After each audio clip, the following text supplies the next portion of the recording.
বিশাল সমুদ্র, জাহাজ যাচ্ছে, জাহাজে অনেক যাত্রী। হঠাৎ করে জাহাজ থেকে একটা বাচ্চা ছেলে পানিতে পড়ে হাবুডুবু খেতে শুরু করেছে। লোকেরা চিৎকার করছে, বাঁচাও বাঁচাও বাঁচাও বাঁচাও, কিন্তু কেউ নামে না। কে আছে জীবন বাজি রেখে সমুদ্রের পানিতে নামবে? হঠাৎ করে দেখা গেল একটা লোক সমুদ্রের পানিতে ঝাঁপ দিয়ে নেমেছে। উতাল পাথাল ঢেউ, উত্তাল তরঙ্গের ঢেউয়ের সাথে যুদ্ধ করে বাচ্চাটাকে নিয়ে জাহাজে ফিরে এলো।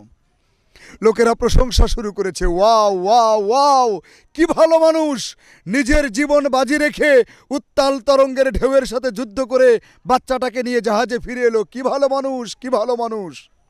লোকটা বলল, মিয়া প্রশংসা করা বাদ দাও, আগে বলো আমারে ধাক্কা দিছে কে? তার মানে লোকটা একা নামে নাই, লোকটাকে ধাক্কা দিয়েছে। মনে রাখুন, সফলতা একটি বাচ্চার নাম। সেই বাচ্চাটা জীবনের সমুদ্রে পড়ে হাবুডুবু খাচ্ছে। আমরা সবাই চিৎকার করে বলি, বাঁচাও বাঁচাও বাঁচাও, কিন্তু সফলতা নামের বাচ্চাটাকে কেউ বাঁচায় না। পৃথিবী নামক জাহাজে আপনি একা সে জাহাজে মনে করুন দাঁড়িয়ে, আপনি ওই সমুদ্র থেকে বাচ্চাটাকে তুলে নিয়ে আসবেন জাহাজে, কিন্তু একটা ধাক্কা প্রয়োজন। হ্যাঁ, সত্যিই বলছি, একটা ধাক্কা প্রয়োজন। আপনি জানেন, অনুপ্রেরণার দাম 1000 কোটি টাকা।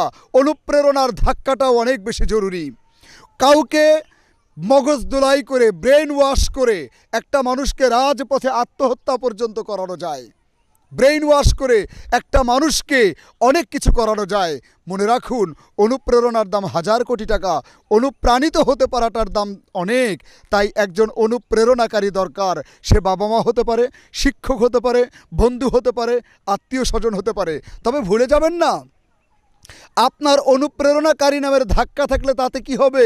ওই যে সমুদ্রের মধ্য থেকে বাচ্চাটাকে তুলে আনলো, তাকে কিন্তু উত্তাল তরঙ্গের ঢেউয়ের সাথে যুদ্ধটা করতে হয়েছে।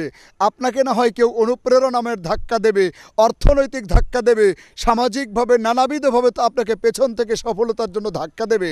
যুদ্ধ কিন্তু আপনাকেই করতে হবে, এবং সফলতা নামের বাচ্চাটাকে নিয়ে এই পৃথিবীর জাহাজে আপনাকেই ফিরে আসতে হবে।